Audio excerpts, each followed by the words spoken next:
Ladies and gentlemen, we've now come to our next speaker. Our next speaker is Professor Cliona Mhurchu. Now, Professor Mhurchu is a leading expert in population, nutrition and dietary interventions. She is a professor of population nutrition in the University of Auckland's School of Population Health and serves as an associate dean research for the Faculty of Medical and Health Sciences. Trained in human nutrition and dietetics in Trinity College in Dublin. I had to say it in that way, Dublin. She worked as a clinical dietitian in the UK before graduating with a PhD in public health nutrition from the University of Southampton. Her research focuses on population diets, scalable dietary interventions, and now that the Poutoko Research Symposium. Nutrition policy, and dietary assessments, I do apologize, incorporating innovative technologies such as smartphones, apps, virtual supermarkets, and automated wearable cameras. How interesting.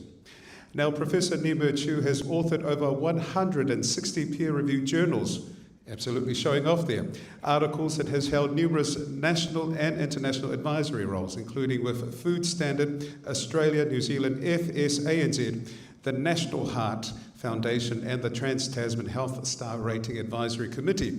Her contributions to public health and nutrition have been recognised through multiple awards, congratulations, and fellowships, and she was Next Woman of the Year Health and Science Finalist 2014 and is currently the FSANZ Fellow. A round of applause for our next speaker, Professor Cliona Mhurchu. Malo Alpita.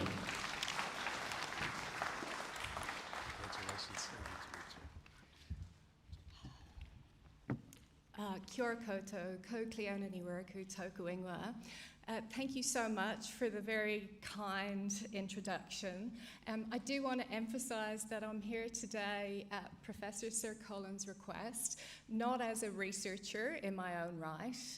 You've heard about my background, but I'm also Associate Dean Research for the Faculty of Medical and Health Sciences. So what I'm planning to talk about today is the research landscape and priorities for New Zealand from that perspective. The ADR role is a new one to me.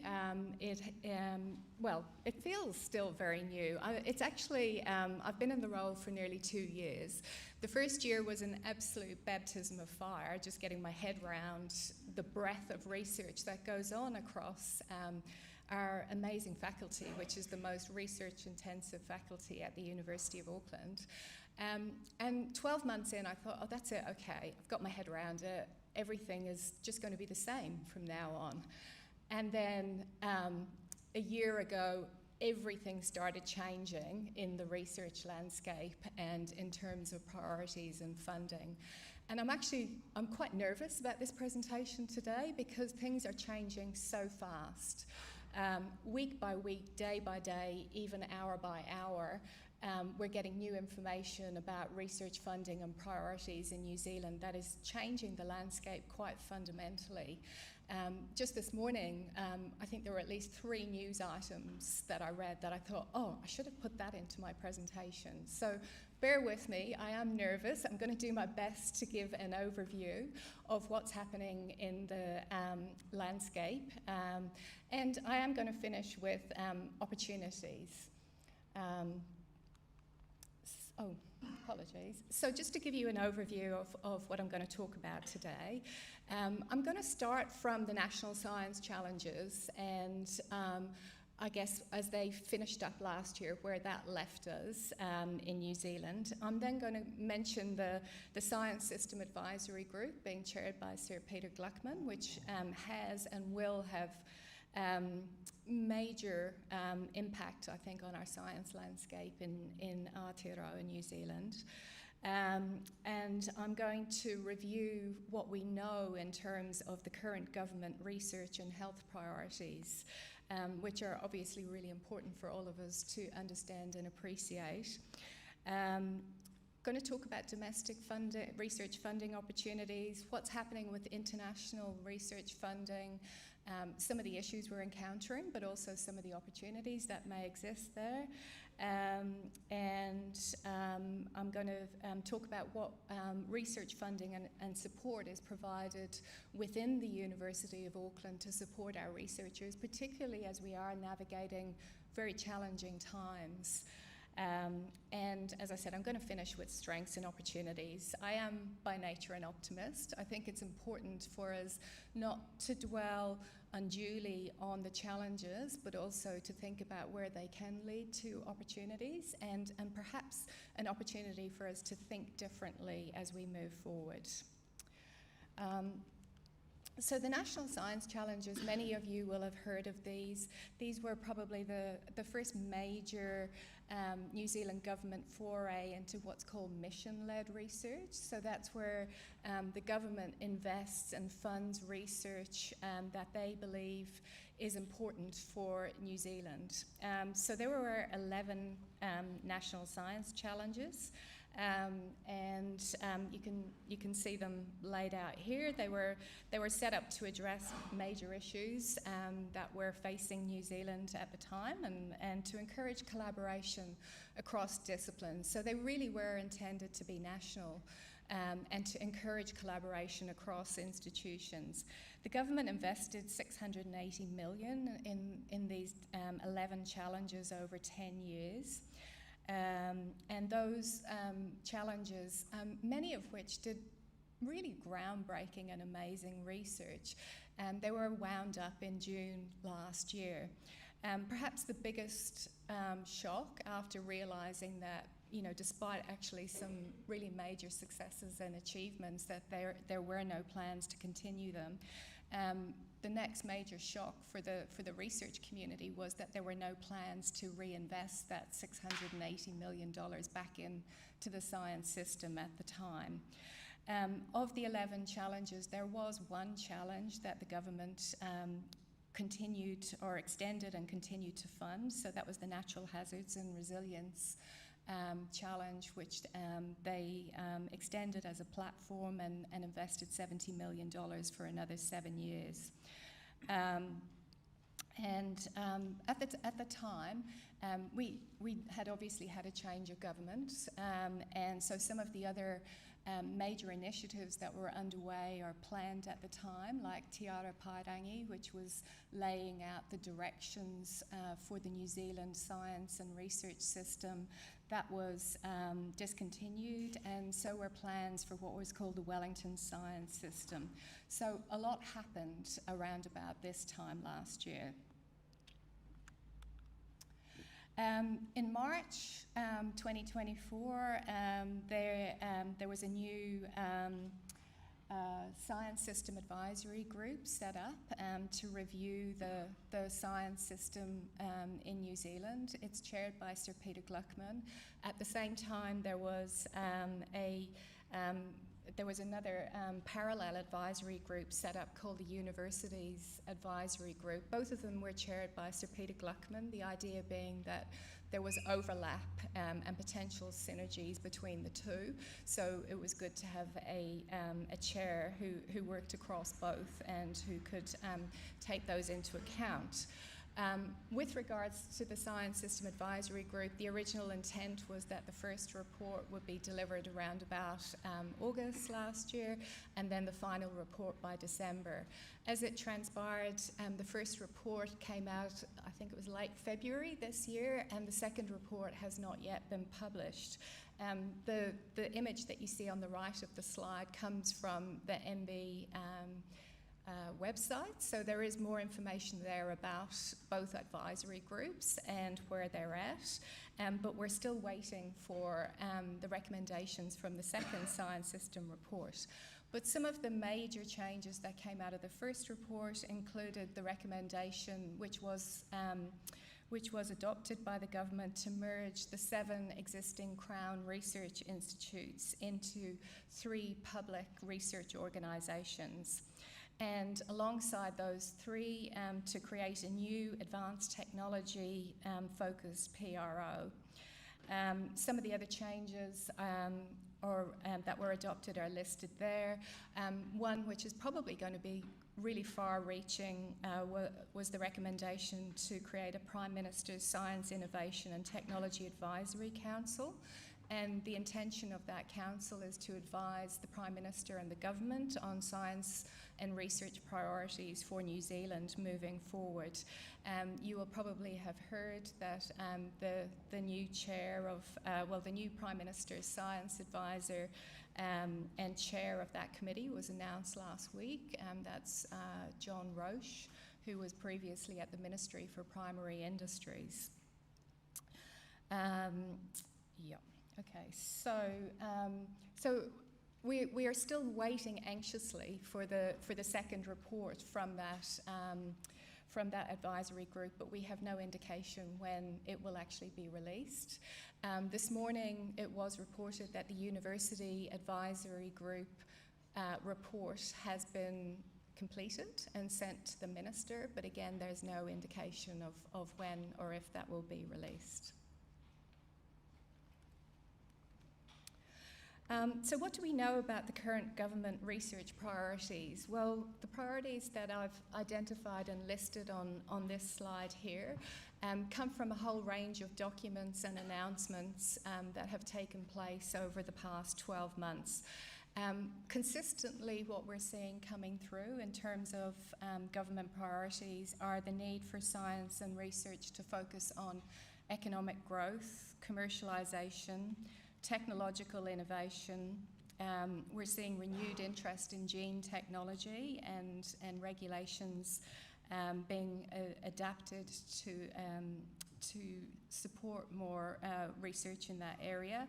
There's still a huge climate and natural hazards are a major priority and come through time and again in terms of the different funds that are available. And of course, there are the new public research organisations, which three of which are due to start on the 1st of July this year. So those are focused on bioeconomy science, earth science, health and forensic science, and eventually the new PRO will focus on advanced technologies. And what you can see in italics under those is the original Crown Research Institutes that have been merged to form these new PROs. So those are research priorities for the government across the board, but many of us here today work in health and are very invested in supporting and promoting health in our communities. So what are the current New Zealand government health priorities? Well, these were released in the government policy statement on health, which was around about July last year. And this policy statement sets out the government expectations primarily for the health system, and they focus on access, timeliness, workforce, quality, and infrastructure. Within the policy statement, there are a number of other areas also identified as priority areas, including mental health, addiction, and suicide prevention.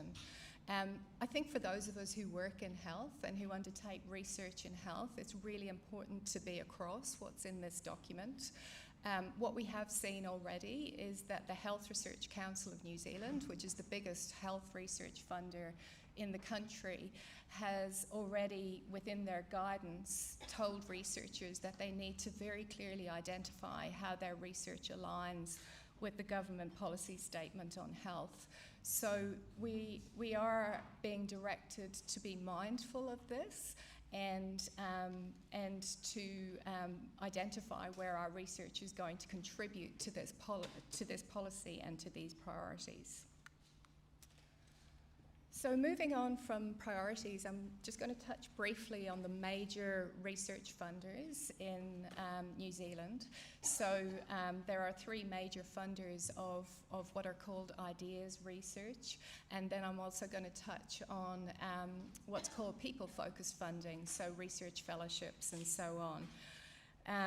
And I'm going to try and mention where priorities for these funds have changed in the last 12 months or where there have been pauses on funding. So the first up is the Marsden Fund, and this is a fund that invests in excellent investigator-led, fundamental, what's sometimes called curiosity-driven or blue skies research.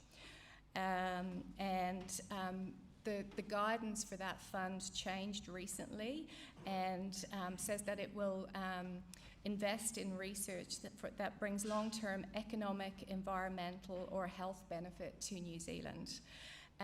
The Marsden Fund has about a $79 million budget, but again, in one of the news articles I read this morning, they were highlighting the fact that the recent budget has removed approximately $5 million a year from the Marsden Fund budget over the next several years. So that budget is actually decreasing in real terms.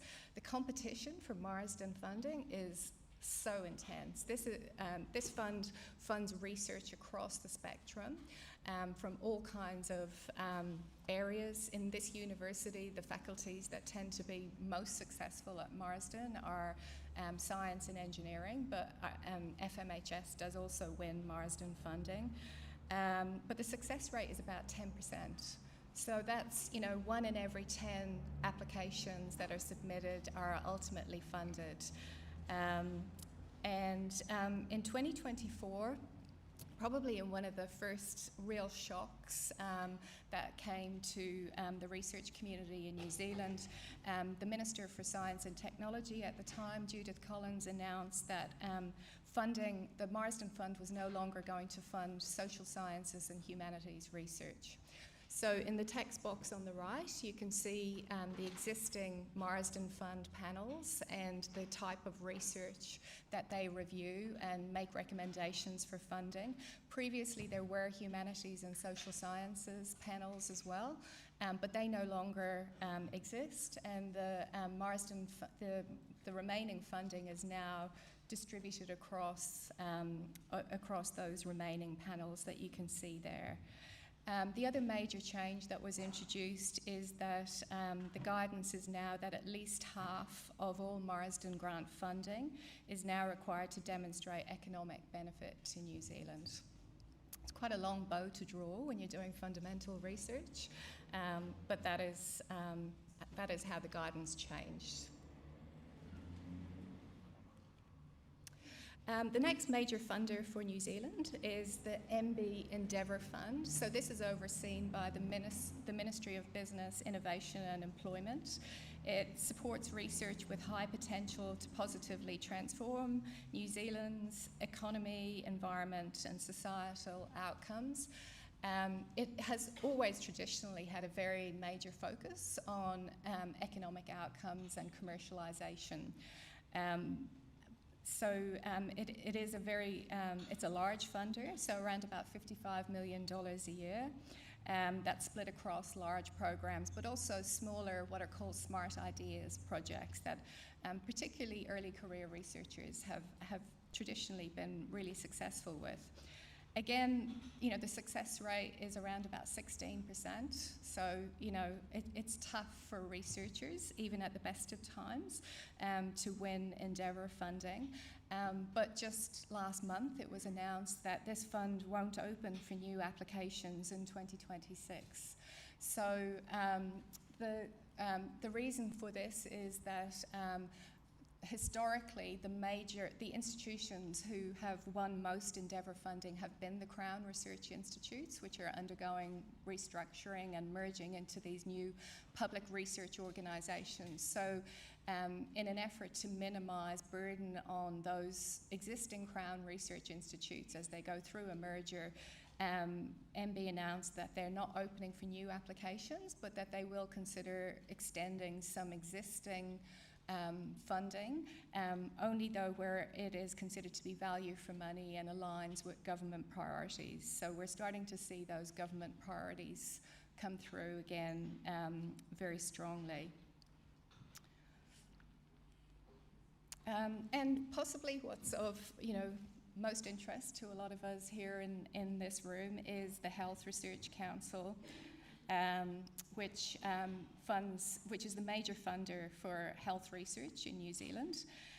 It funds health research across the spectrum, from biomedical through clinical, public health, also health systems, Māori health and Pacific health research. And it had about $120 million budget in the 2024-2025 funding round, which we're expecting the results from that round to come through next week, the week after. The success rate is anywhere between 10 and 25% for HRC, depending on the particular type of funding that you're applying for, whether it's projects, fellowships, or programs.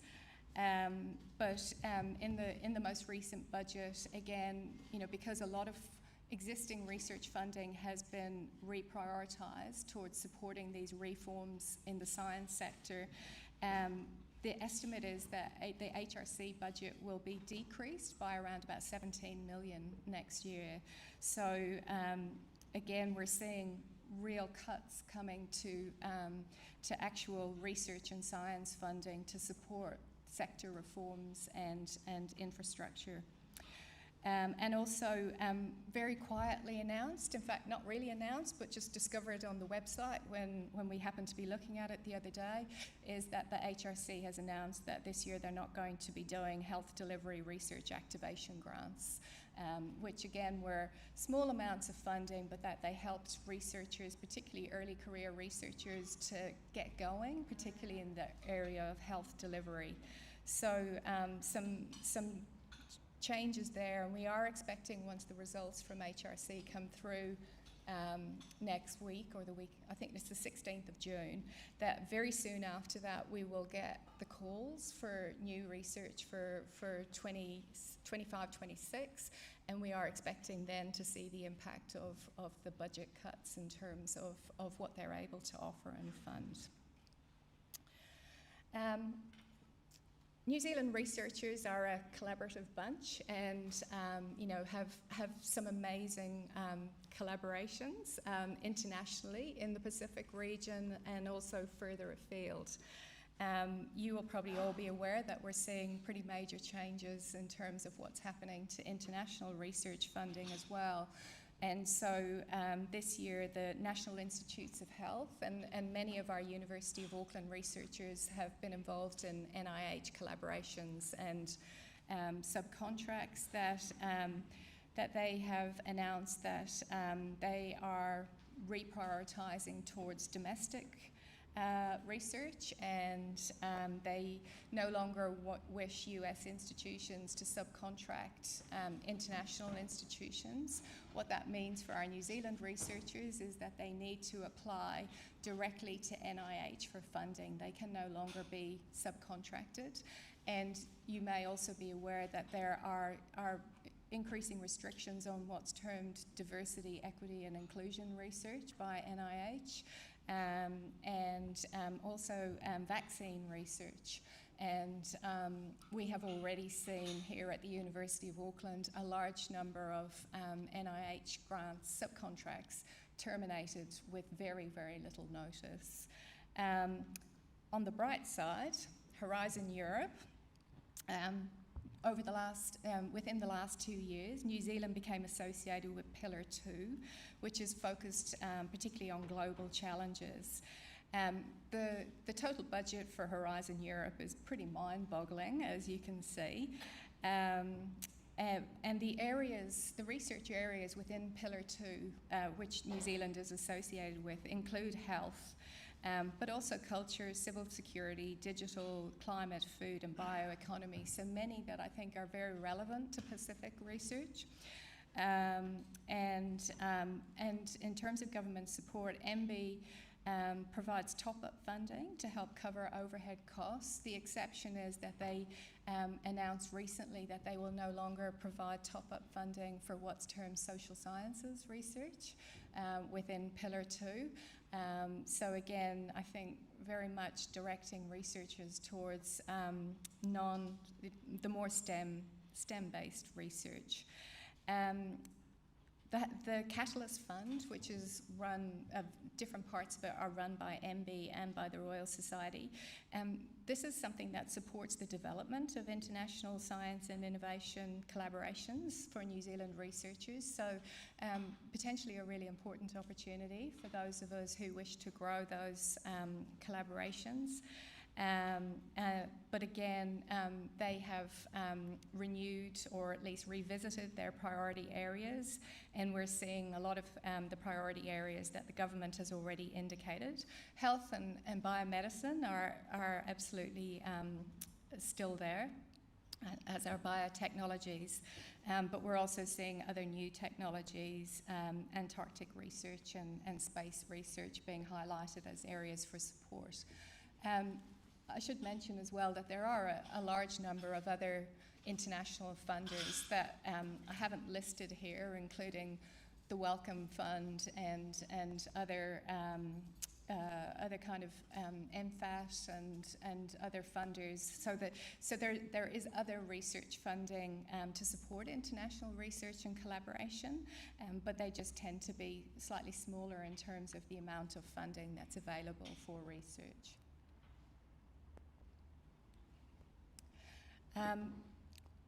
There is still in New Zealand a lot of what's called people-focused funding, and this is funding that's directed particularly at supporting early and mid-career researchers to get established in their research careers and to start becoming independent researchers.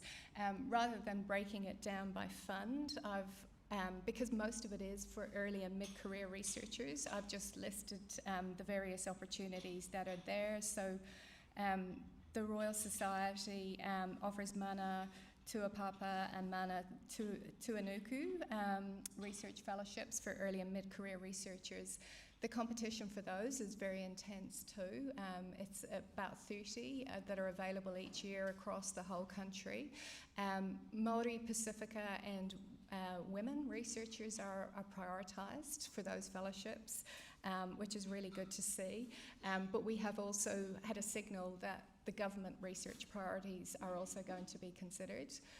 So I think we, again, need to be thinking about, first of all, being aware of what those priorities are, but how we're framing our research proposals accordingly. And there's a number of other research fellowships that are provided by the HRC in terms of general Māori and Pacifica fellowships, and the HRCS fellowships, which are mid-career fellowships. There are also some topic specific fellowships depending what areas people work in. And increasingly we are starting to see philanthropic donors and charities wanting to support our research, and there are opportunities in those areas as well where relationships are developed and built. Because there is a lot happening in the external research environment, naturally our research community are really anxious. And I did want to emphasise that there is a lot going on within the University of Auckland as an institution to try to navigate these turbulent times and to support our researchers through them. And some of those opportunities and funding that exist include the Research and Development Fund, and that's a fund that comes from what used to be PBRF, so performance-based research funding for universities, and is devolved to faculties to be able to support research within the faculties. And I wanted to highlight that within FMHS, that our faculty fund offers 3 postdoctoral fellowships a year.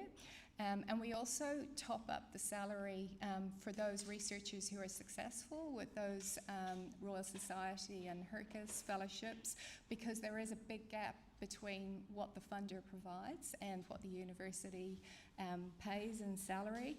And we also provide seeding grants and support our faculty research centres. So we are very focused on supporting our people and our research within FMHS. But across the university, there's also funding through the Transdisciplinary Ideation Fund, the Researcher Skills and Development Fund. The Global Research Engagement Fund may not be something that everyone's familiar with. It's a relatively new initiative, and it's there to support our researchers to build international collaborations that could help them to apply for international funding. And there are a number of other funds listed there, including our doctoral scholarship program and our summer research scholarships. Probably more importantly, because everything is changing so fast, there is a huge amount of work underway at the moment to really analyse what the impact of all these changes that I've just been listing, what impact they are going to have on research that's being done by the University of Auckland and on our research pipeline and ultimately societal health and impact. So that analysis is important so that we can go to our funders and stakeholders and make a case for why why more funding needs to be invested into actual research alongside the sector reforms. Yes, the university is actively engaging with sector stakeholders, including funders, to ensure that our perspectives are represented during the reform process. I'm not sure that we're having a great deal of success, but it's not for lack of trying. Our VC and DVCR are out there making the case for why these cuts in funding and the changes in priorities and redirection are really going to impact in terms of our research and our people.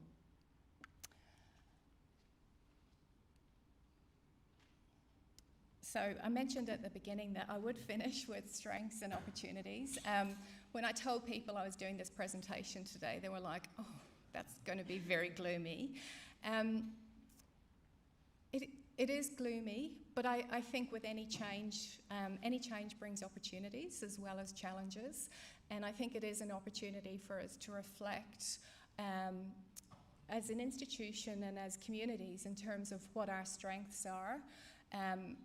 As Sir Colin mentioned, it is really important in these times that we hold fast to what we know to be important and not to be constantly shifting in response to government priorities.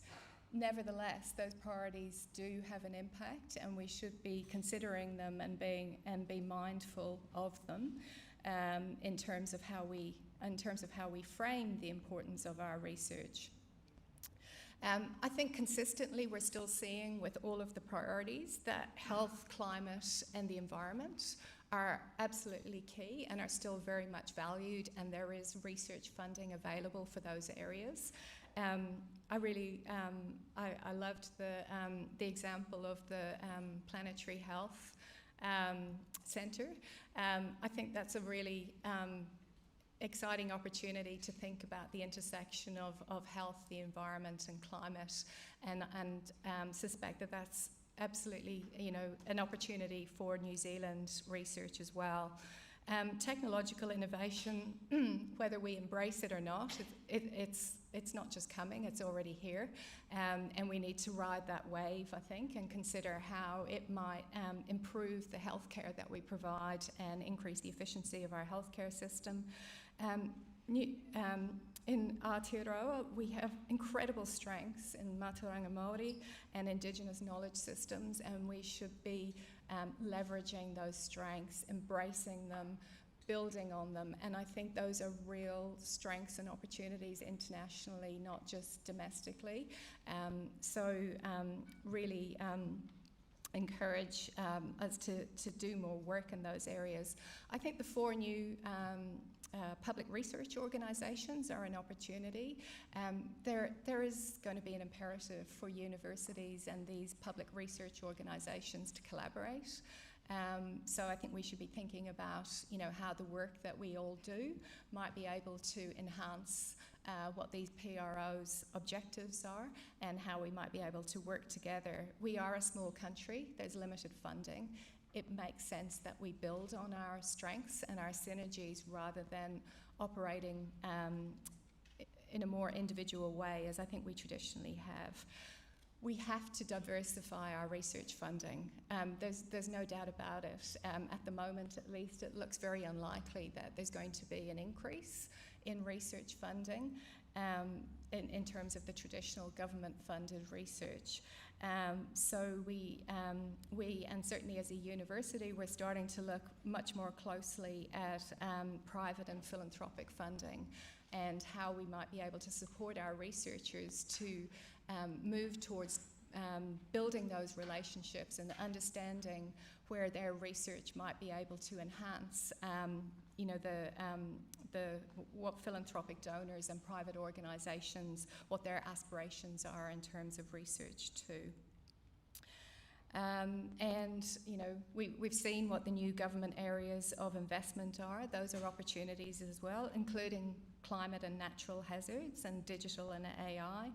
And at the end of the day, I think it's also an opportunity for us to understand that in a constrained funding environment, transdisciplinary research and co-creation of our research with the end users of our research, whether they be patients or industry or communities, we need to be designing our research in partnership with all of these groups so that it has the greatest societal impact. And so again, I think this is an opportunity for us to pause and ensure that that's what we're doing, that we're developing these authentic reciprocal partnerships and ensuring that our research is answering the needs and aspirations of our people and our community.